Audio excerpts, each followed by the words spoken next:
Okay, so I guess you can hear me.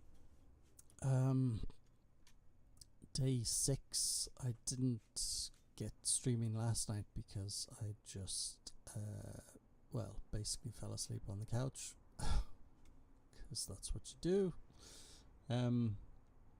I was also updating my CV and talking to some people in the offshore world, recruitment personnel, and they were asking me to update stuff which I'd missed out on a few bits and pieces, like my pipe fitting certificates. For some reason I hadn't updated them, and my ISSOW, which is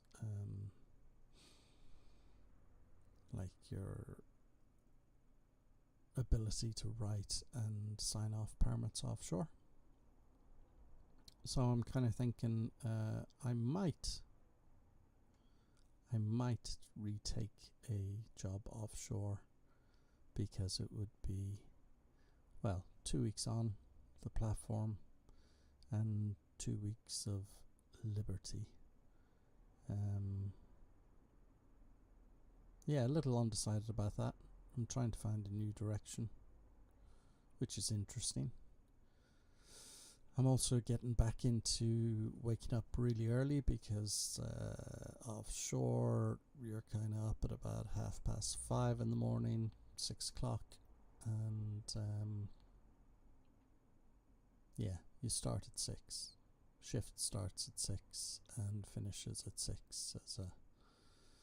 If you're a foreman or a supervisor, it starts even earlier. Usually you do a handover, and the day shift try to get down to see the night shift for 20 minutes to see how night shift went, to make sure that there's a clean handover, no idiosyncrasies in how that work goes. And then I was kind of thinking this morning, wouldn't it be interesting if I did a series of streams on how to go about getting a job offshore. Now obviously you need certification, but there are other jobs out there, like steward's jobs, which are basically looking after the accommodation. There's my message. My viewfinder message wouldn't be a stream from me unless my viewfinder message or some message popped up somewhere. So if people were interested in that, throw something in the comments down below, let me know, and I'll see what I can sort of rustle up on applications to organizations that look at your abilities for offshore work. It's a really kind of interesting environment, I'll give it that. It can be quite stressful at times, but there's a great camaraderie. There's a great sense of you're all in this together, and looking after each other, because the last thing anybody wants is for anything to go wrong offshore and people get hurt or don't get back to their families safe. It's a great lesson. I mean, if you ever go offshore, you're going to be bombarded with health and safety training, and how to look after yourself in adverse conditions, and how to, stop a job. Don't take risks, in the sense that it's not worth making a decision unless you're absolutely 100% sure that decision is going to take you to a good place at the end of it.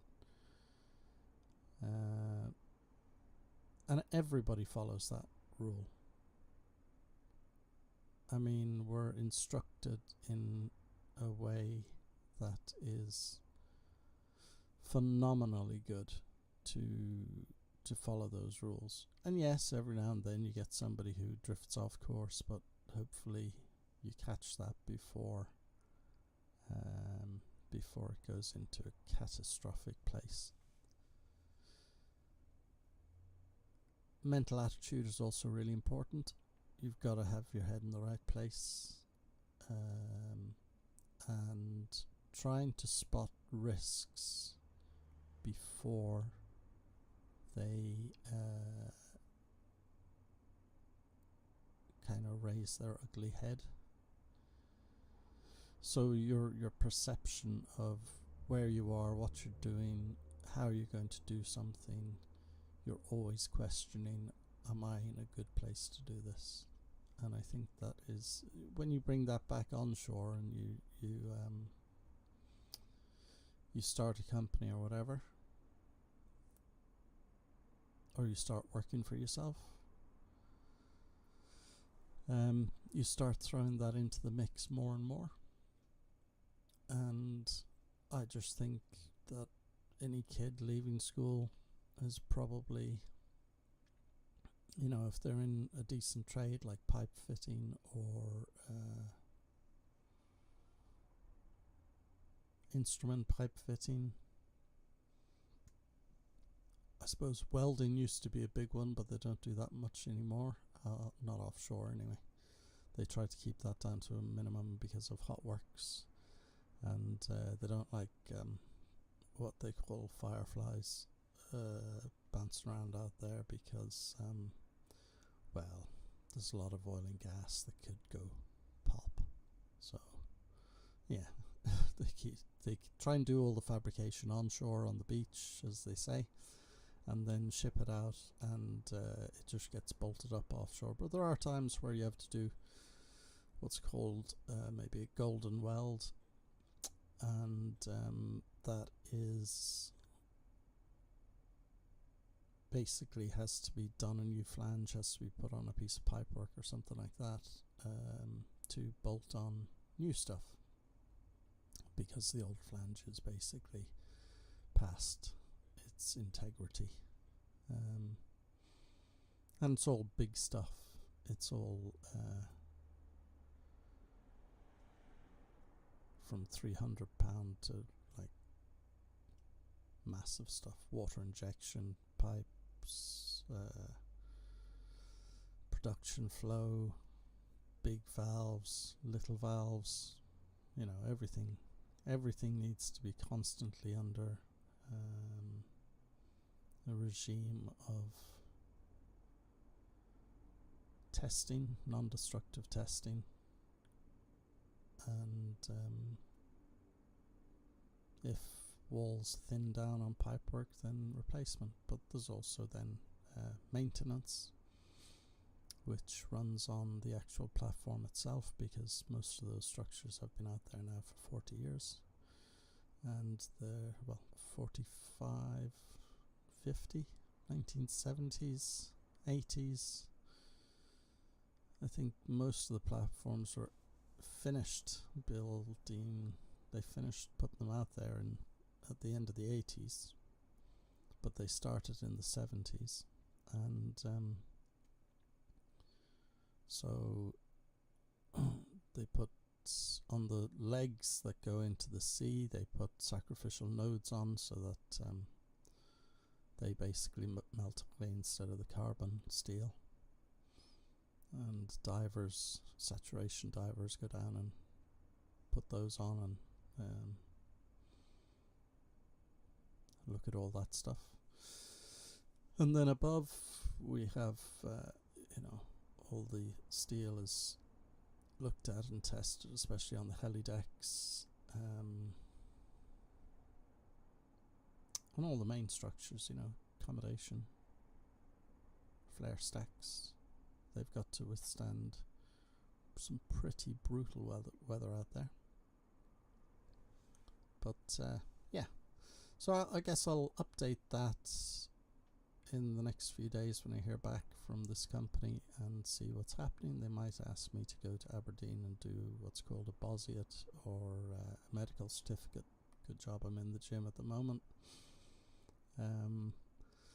And you never know, I might be heading offshore. I'll certainly see if I can get some video of the Bosniet, if so. And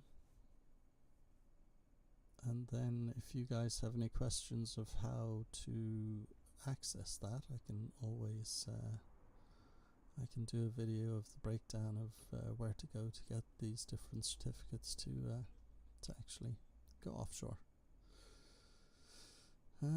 So that's the stream for this morning. I'm going to head off to work now. I have a dog shower to fit, and I'm going to get moving. So have a great day. Sun's out. I'm going to look forward to this one. I've been up early, and life is good.